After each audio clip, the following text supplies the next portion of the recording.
High in the snow-covered peaks of Montana lived Elias Grant, a rugged mountain man who hadn't seen a soul in weeks. His cabin was a place of silence, the only sound being the wind screaming through the pines. Years of solitude had carved him into stone. No family, no friends, only memories of mistakes that kept him awake at night. Winter was brutal this year. His food was running out, his firewood stacked thin. Each night, Elias wondered if this would be the last he'd see.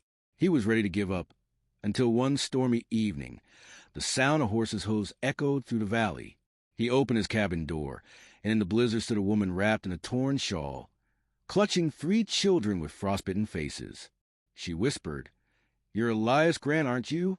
The children looked at him with wide eyes, the youngest reaching out, calling him Pa. Confused and shaken, Elias let them in. The woman explained. Her husband, Elias's estranged brother, had died suddenly in his will. He left her under Elias's protection, knowing he was the only family left. "He said you would never turn us away," she whispered. At first, Elias resisted. He was no father, no husband, just a man waiting for death. But as days turned into weeks, something in the children's laughter thawed the ice around his heart. He taught them how to chop wood, set traps, and find shelter from the mountain storms. They, in return, taught him how to smile again. Yet the mountain was not forgiving. A wolf pack stalked their cabin. One night, when the wolves attacked, Elias fought like a man reborn, not for himself, but for his new family. Standing bloody but alive, he realized something terrifying and beautiful. For the first time in years, he didn't want to die. The story ends with Elias standing on the mountain ridge, the 3 children hugging his legs, the woman by his side. He whispers to himself, "I was ready to leave this world alone, but God gave me a reason to stay. They call me Pa, and that's enough." Opening hook. The mountain was a place where silence ruled. No footsteps, no voices, no laughter. Only the whisper of the wind curling through jagged pines and the endless crunch of snow settling beneath its own weight. Far away from towns, churches, and marketplaces, a single cabin stood like a forgotten relic, weathered by years of storms. Its chimney coughed out thin smoke, the only sign of life in a land otherwise claimed by frost and shadows. Inside that cabin lived a man, Elias Grant. His beard was white with ice, his hands hardened like stone from years of chopping wood and carrying burdens heavier than any log. He wasn't just alone, he had become a prisoner of it. Day after day, he listened to the ticking silence, broken only by the groan of timber beams or the howl of wolves far below. In his eyes lived a kind of sorrow that doesn't come overnight, but from years of regret stacked one upon another. Elias hadn't always been this way. Once, long ago, he had laughed among men, walked down busy roads, and felt the warmth of company. But the mountains had stolen that version of him. Or perhaps he had fled to them willingly, choosing the cold over the ache of memories. Out here, at least, he didn't have to explain himself. Out here, the world expected nothing. Winter was closing in harder than ever this year. Snow lay thick as walls of stone, and the river was frozen into silence. His supplies were running thin, his woodpile dangerously low. Every time he lit a fire, he wondered if it would be his last. He counted the logs as if they were his very heartbeats. Each one burning meant one less day of survival. Sometimes at night, as the wind screamed like a dying beast through the cracks of his cabin, Elias would sit in the dark and listen to his own breathing. It was the only proof he was still alive. Yet even that sound felt heavier, slower, like the lungs inside him were giving up their fight. He didn't fear death anymore. He almost welcomed it. What frightened him most was the idea of leaving without anyone noticing he had gone. The mountain had a cruel way of reminding him of his insignificance. Wolves howled in the distance, ravens circled the skies, and storms swept through without care for whether a man lived or died beneath their weight. Elias sometimes imagined his body frozen in the cabin, buried in snow, discovered years later by hunters who wouldn't even know his name. He would be nothing more than a story whispered around a campfire, the old man who froze alone. Yet something inside him still clung to life. Each morning, he forced himself to rise, split a log, set a trap, boil water. The motions were mechanical, almost without thought, but they kept his blood moving. Perhaps it wasn't hope that drove him, but instinct. the stubbornness of a man who refused to die until the mountain itself ripped the last breath from his chest. One evening, as the sun sank like a dying coal behind the peaks, Elias sat outside on a wooden stool, wrapped in a fur coat worn thin at the seams. He stared across the white valley, where shadows stretched long and blue.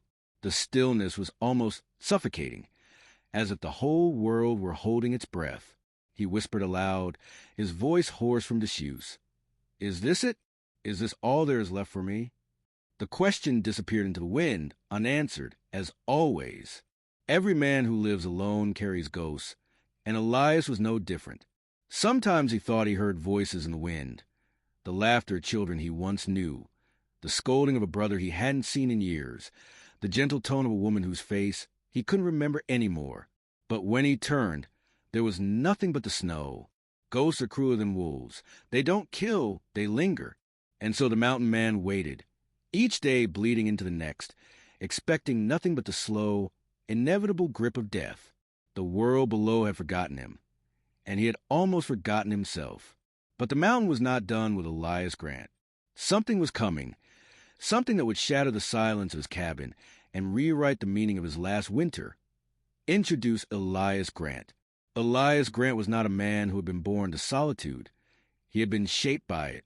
His shoulders carried the weight of years, each scar across his skin a map of battles, storms, and decisions he wished he could take back. His eyes, a pale gray like the mountain fog, rarely blinked when staring at the fire. People said eyes revealed the soul. Elias's eyes revealed a man who had buried his soul long ago. Once, long before the mountains claimed him, Elias had walked among townsfolk. He knew the smell of fresh bread, the rattle of horse-drawn carts, the sound of children playing in the dust. He had been a brother, a son, and perhaps even a friend.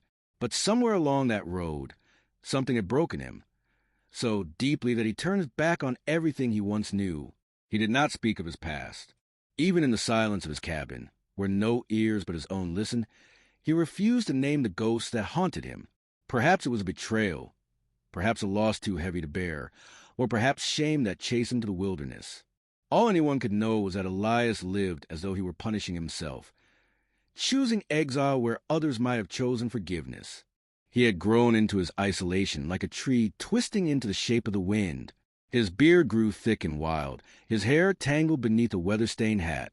The muscles in his arms spoke of years swinging axes and hauling wood, yet the slump at his back spoke louder of weariness. He was built like a man who had strength enough for three, but a heart that beat only for one. Those who had seen him, on the rare occasions he ventured down the valley, whispered that he looked like a ghost wearing human skin. He spoke little, bought only what he needed, and left before conversations could start. Children stared at him with wide eyes, unsure whether to fear him or pity him. Adults lowered their voices, sensing there was a history behind those silent footsteps, something they didn't dare ask. Inside his cabin, Elias lived by routine. At dawn, he split wood. At midday, he checked the traps. By evening, he cooked just enough food to survive another night. He didn't waste, didn't indulge, didn't hope. Hope was a dangerous thing. He believed, for it made a man expect more than the world was willing to give. And Elias had learned the hard way that expectation was a knife sharper than hunger. He never celebrated his birthdays, never marked the seasons beyond the change in the wind. Years passed like smoke, indistinguishable from one another. His only measure of time was the growing stiffness in his knees, the ache in his shoulders, the graying of his beard. Each morning when he opened his eyes, his first thought was not gratitude, but wonder at why he was still alive. Despite his silence, Elias was not without thought. In the long hours between sunset and sleep, he would sit by the dimming fire and stare into the coals. His mind wandered, uninvited, into memories he wished to bury, memories of voices calling his name, of promises broken, of faces now blurred by time. He tried to push them away, but memory, like the cold, always seeped into the cracks. What set Elias apart from other mountain men was not simply his isolation, but his readiness to embrace death. Many men fled to the wilderness for adventure, freedom, or escape. Elias stayed because he saw no road back. The world had taken everything worth living for, and he had accepted the mountains as his graveyard. He did not fear the end. He merely waited for it to arrive. And yet, for all his surrender, Elias's story was not finished. His loneliness was not the final chapter, though he believed it was. Beneath his silence lay a man still capable of change, though he could not see it. The mountain had shaped him into stone, but stone can crack. And in the days to come, Elias would discover that even the hardest life can be broken open by something unexpected, something that calls a man back from the edge of despair. Hopeless winter. That winter came early, sweeping down the mountain like an invading army. The snow didn't fall gently. It hurled itself against the earth, piling higher and higher until trees groaned under the weight. The river froze in silence, its once rushing current now locked beneath sheets of ice. For Elias, this wasn't just another season. It was a sentence, one he wasn't sure he'd survive. His woodpile, once stacked with pride, now seemed pitifully small. Each log he burned was a reminder of the days slipping away, a countdown he couldn't stop. He counted them often, like a man marking the notches of time left on a prison wall. The crackle of the fire comforted him, but also mocked him. It said, "This warmth will not last." Food was no kinder. His traps yielded less with every passing week. The animals had fled deeper into the forest, as though they too knew the storm was not to be challenged. Some nights Elias boiled snow, just to feel something warm in his stomach. Hunger gnawed at him, slow but relentless, whispering that sooner or later, even his stubbornness would fail. The blizzards came without mercy.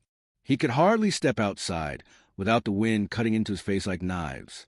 The snow blinded him, erasing the path to his own door within minutes. Once, he wandered only a few yards from the cabin to fetch water, and for a terrifying moment, he lost all sense of direction. In that swirling white, he felt how fragile he really was. One wrong step, one lost breath, and the mountain would claim him. At night, the cabin walls shook. The roof groaned under the weight of ice, and Elias would lie awake, listening to the storm beat against him. It was in those hours, when the fire had burned low and darkness pressed close, that despair crept him like a thief.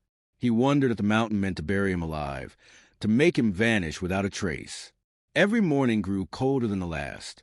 Frost clung to the inside of the windows, spreading delicate patterns that mocked the fragility of life. Elias's beard froze as he slept, his breath rising like mist in the cabin air. He had grown used to discomfort, but this was different. This was survival thinning by the hour.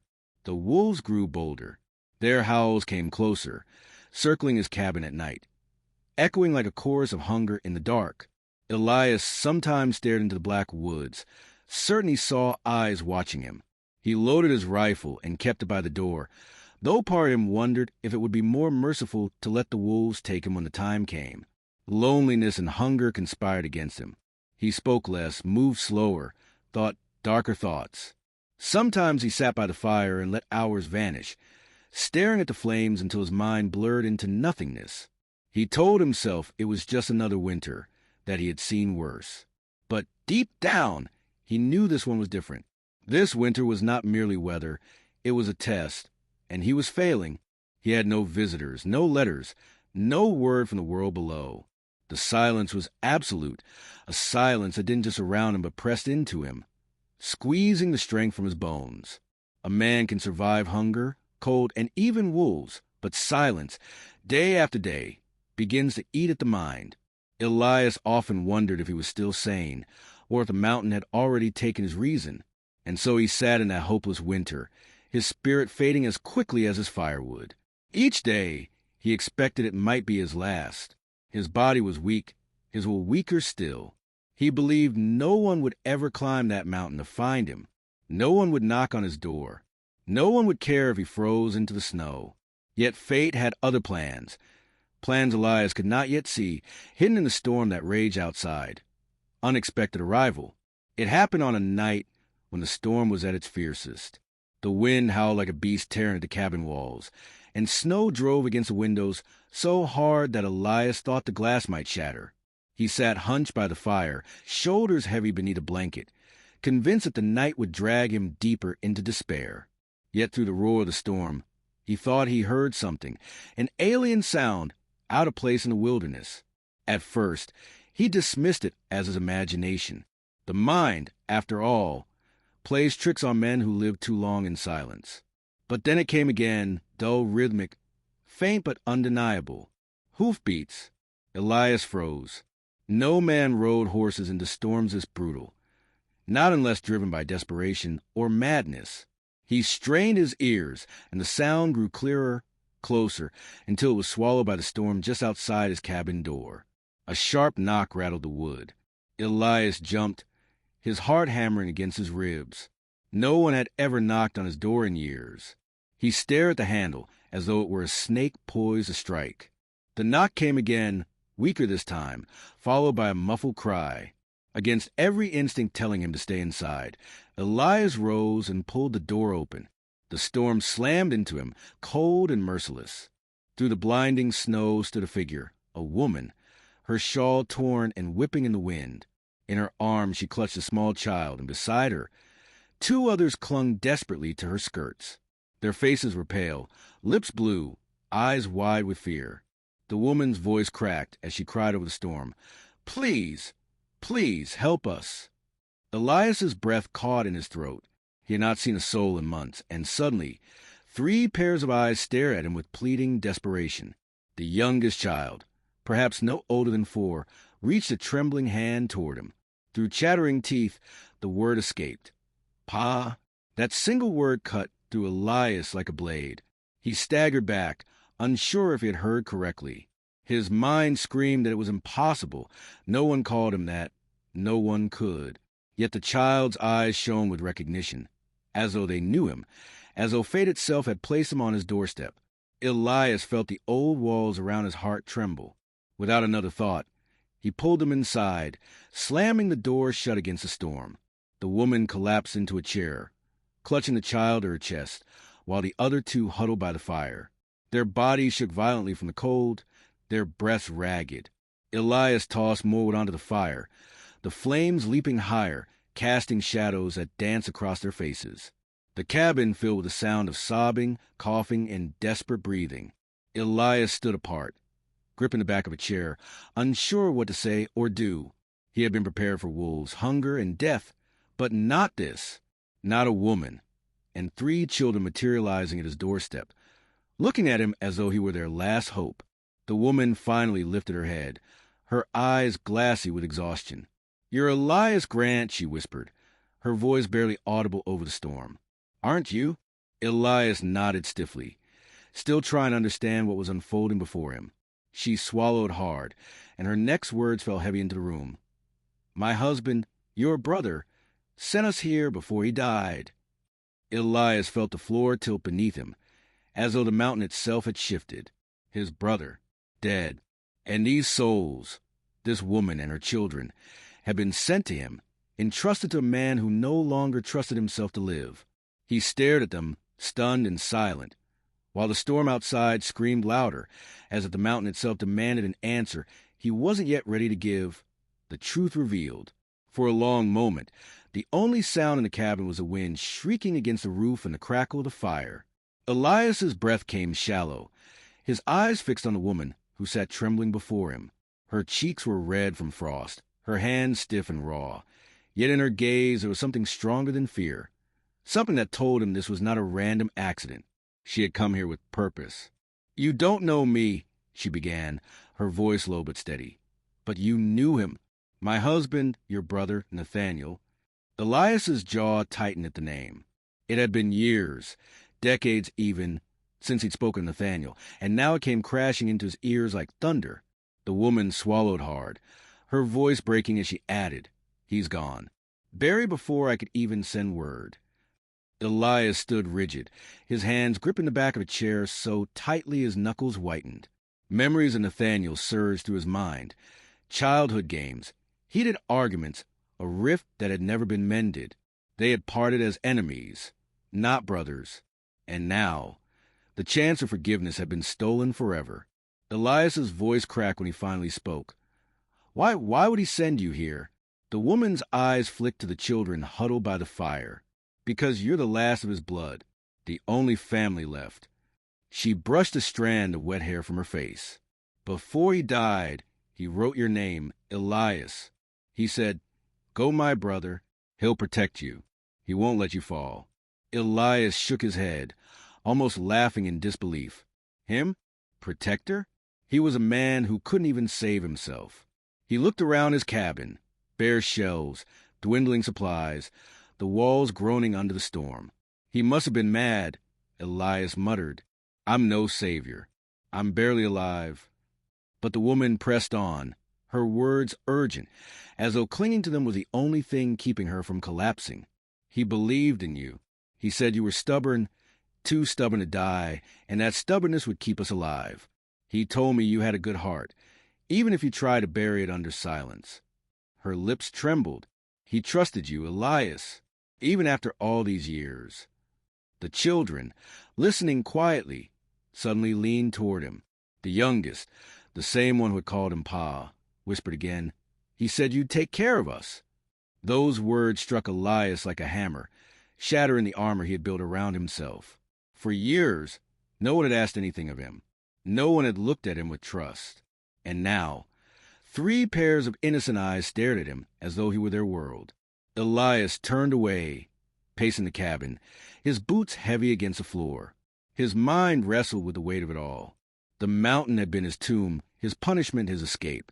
And yet his brother, the man he had once loved and hated in equal measure, had sent his family straight into that tomb. Why? Was it redemption or revenge? The woman's voice softened, almost pleading. I know this isn't what you wanted. I know you didn't ask for us. But I had nowhere else to go. Nathaniel swore you wouldn't turn us away.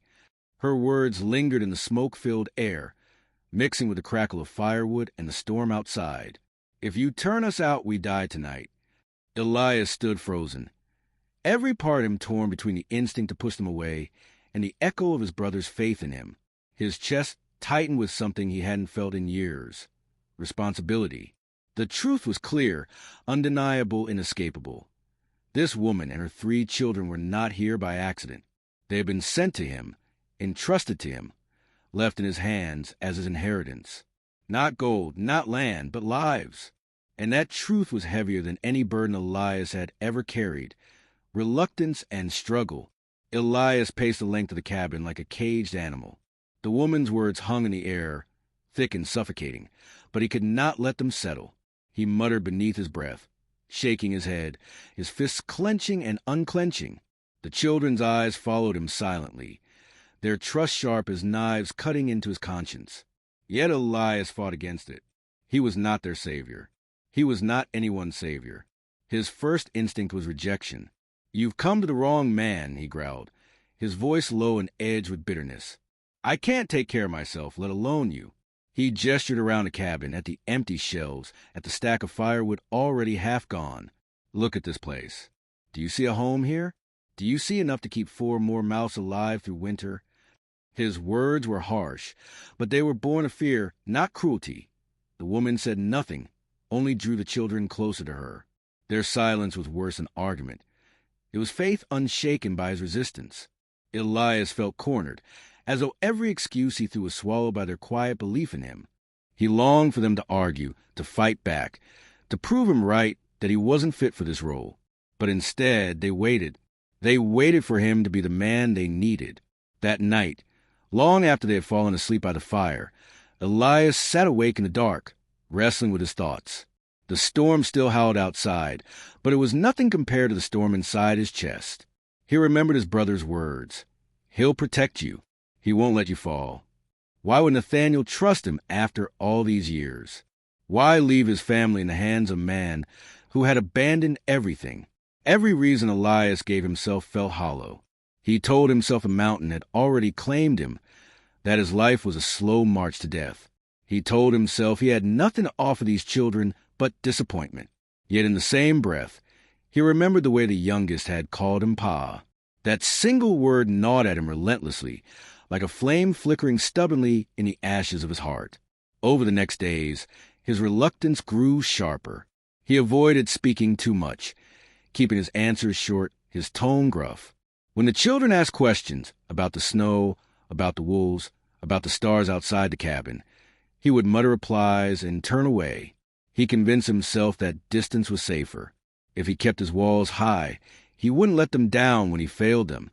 But the children were persistent in ways he hadn't expected. They followed him when he chopped wood, their small boots crunching in the snow. They watched as he fixed traps, eyes wide with curiosity.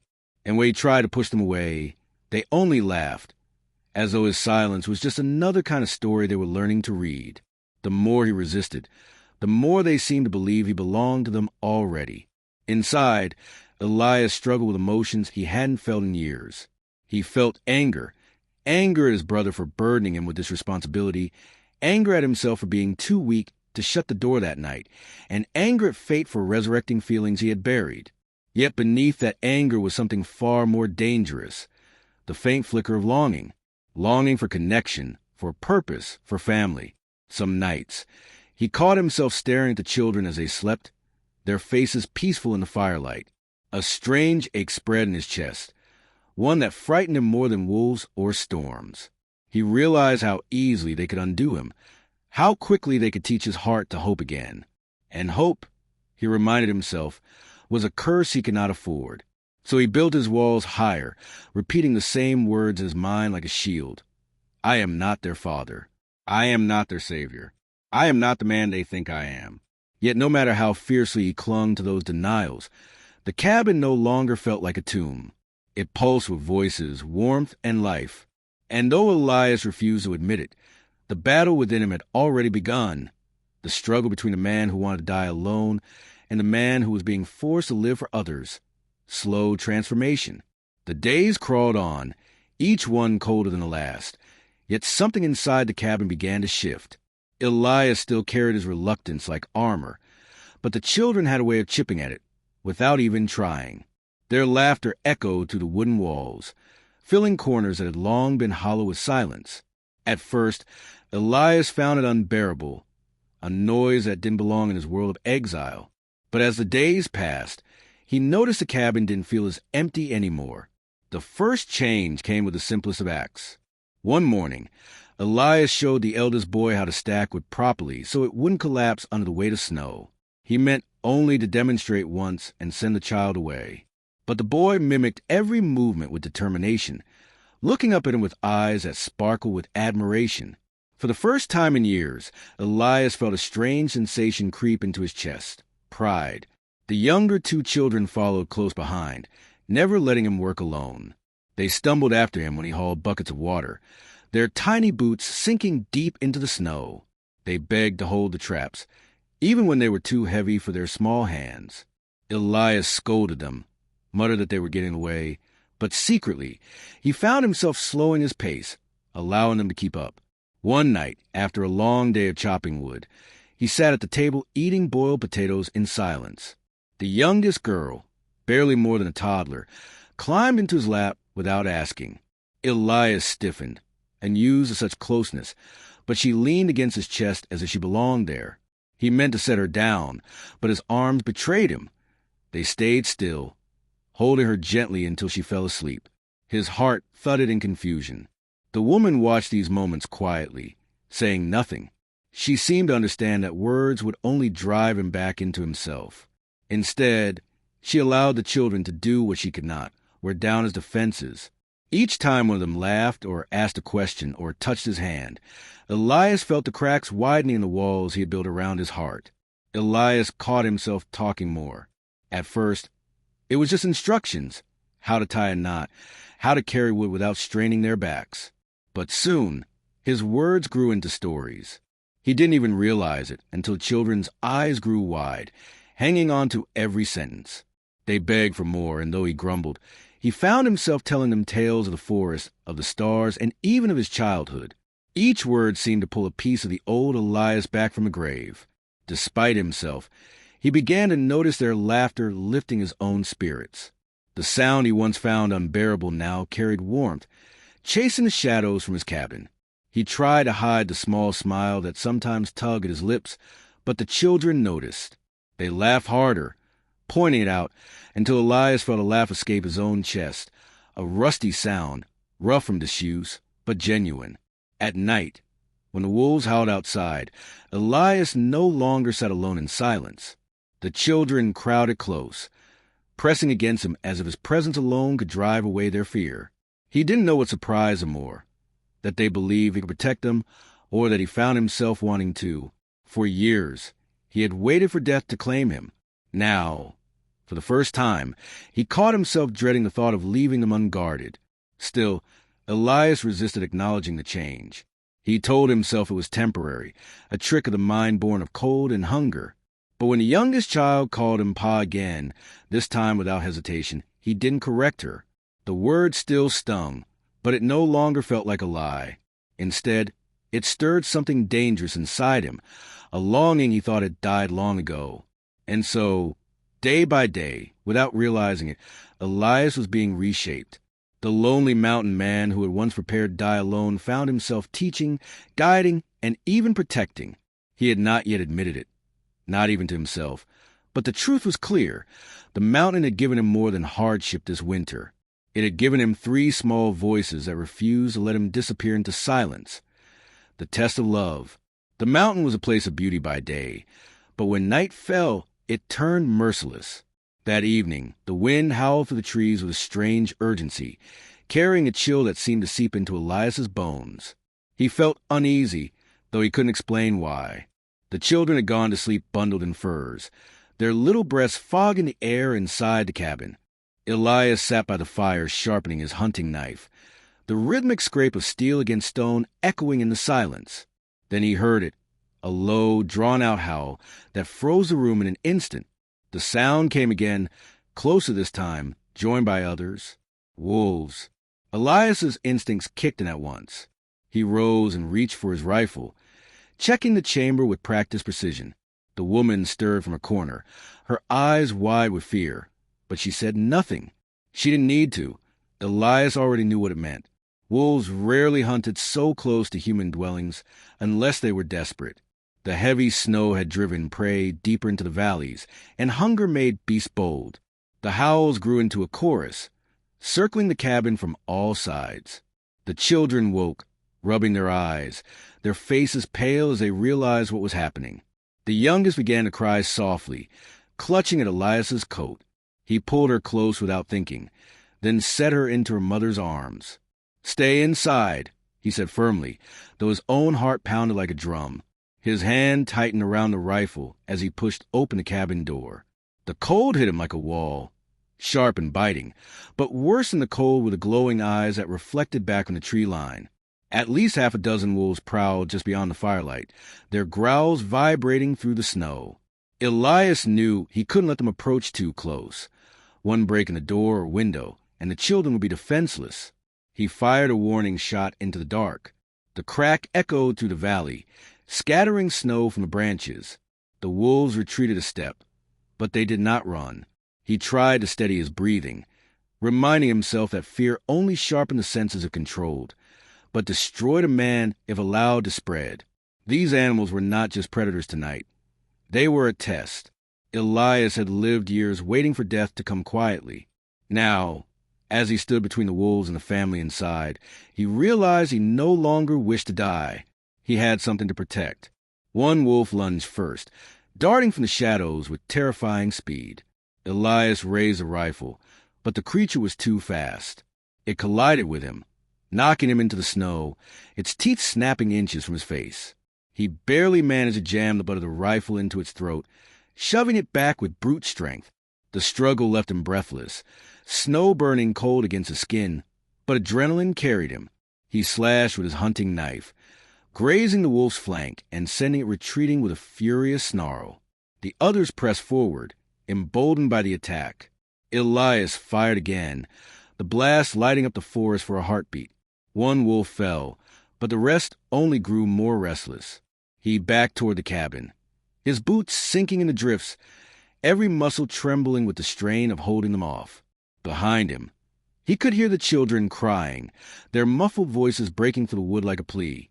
Their fear was not a burden. It was fuel. Another shadow lunged. This time, Elias met it head-on.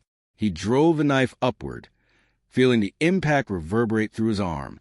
The wolf yelped and rolled into the snow, but before he could recover, 2 more circled behind him.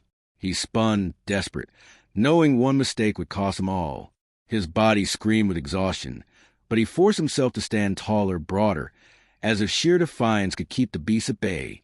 The pack hesitated, growling low, pacing in the half-light. They sensed a fire inside him now, the kind of fire they hadn't expected from a man who once had nothing to live for. Elias shouted into the night, his voice rough and commanding, daring them to try again. For a moment, the only sound was the hiss of falling snow and the thudding of his heart. Then, slowly, the wolves began to retreat, their glowing eyes fading into the forest, though their growls lingered like a promise of return. Elias stood in the snow, chest heaving, the knife still clenched in his hand, his knuckles white. The silence that followed was deafening, broken only by the muffled sobs of the children inside the cabin. His legs shook, not from fear, but from the overwhelming realization of what had just happened. He had fought not for himself, but for them, for the family he had once tried to deny. And though the danger wasn't gone and the mountain night still pressed in heavy and cruel, something inside Elias had shifted forever. New bonds formed. When Elias staggered back into the cabin, his clothes torn and his hands stained with the struggle outside, the room went silent. The firelight flickered across his face, highlighting the exhaustion in his eyes, but also a fierce determination that hadn't been there before.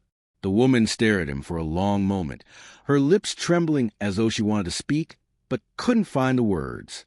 The children clung to her, their eyes wide, reflecting both fear and awe. For the first time, they didn't see a stranger. They saw someone who had stood against the darkness for them. The youngest child broke the silence. She slipped from her mother's lap and ran across the wooden floor, her small hands reaching for Elias's legs. Without hesitation, she wrapped her arms around him, pressing her face into his coat. Elias froze, unprepared for the sudden warmth of the embrace. He had faced wolves with steel and fire, but this soft, innocent act disarmed him completely.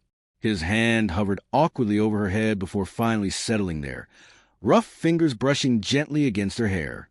The other children soon followed, hesitantly at first. The boy, older and more cautious, walked toward him with slow steps. He didn't say anything, but the way he handed Elias a blanket, wordlessly offering comfort, spoke louder than words. Elias took it, draping it over his shoulders, his throat tightening with a feeling he hadn't known in years. The middle child sat close by, watching him with wide, curious eyes, as though trying to memorize a man who had just fought death itself to keep them safe. The woman finally rose, her hands trembling as she adjusted the shawl around her shoulders. She moved toward Elias, her voice barely a whisper. "You didn't have to." It was not a statement of doubt, but of wonder, as though she couldn't fathom why a man who owed them nothing would risk everything. Elias met her gaze, his jaw tightening, searching for words that refused to come. At last he simply muttered, "I couldn't stand by." His voice cracked with the weight of unspoken truths. The children didn't care about explanations. They crowded around him, peppering him with questions in hushed tones. "Were you scared? Did they bite you? Will they come back?"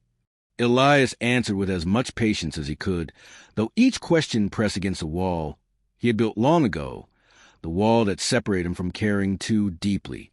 He felt it cracking brick by brick, with every innocent glance and every trembling voice calling him something he had never expected to hear again. "Pa!" That word stopped him cold. The boy had said it quietly, almost testing it, as though unsure if it was allowed. Elias's chest tightened painfully, memories flooding him of the family he had once lost, of the years he had spent burying himself in solitude to escape the weight of grief. And now, from the lips of a child not born of his blood, came the very word he had thought he would never hear again. He swallowed hard, his voice low when he finally answered, "I'm not your pa." But even as he said it, he felt the lie sting. The boy didn't flinch. Instead, he tilted his head, studying Elias with a kind of unshakable honesty only children possess. "You protected us," he said simply. "That's what Pa would do." The words pierced deeper than any wolf's teeth could. Elias turned away, pretending to adjust the firewood in the hearth, but inside, something unfamiliar stirred, a fragile seed of belonging, pressing against the soil of his hardened heart. The woman's eyes softened as she watched the exchange. She did not correct the children, Nor did she press Elias to accept the title. Instead, she allowed the moment to linger, knowing it carried more weight than any declaration could. Elias found himself stealing glances at her, wondering if she, too, saw him differently now. He wasn't sure if the flicker in her gaze was gratitude, relief, or something deeper, but unsettled him in ways that battles never had.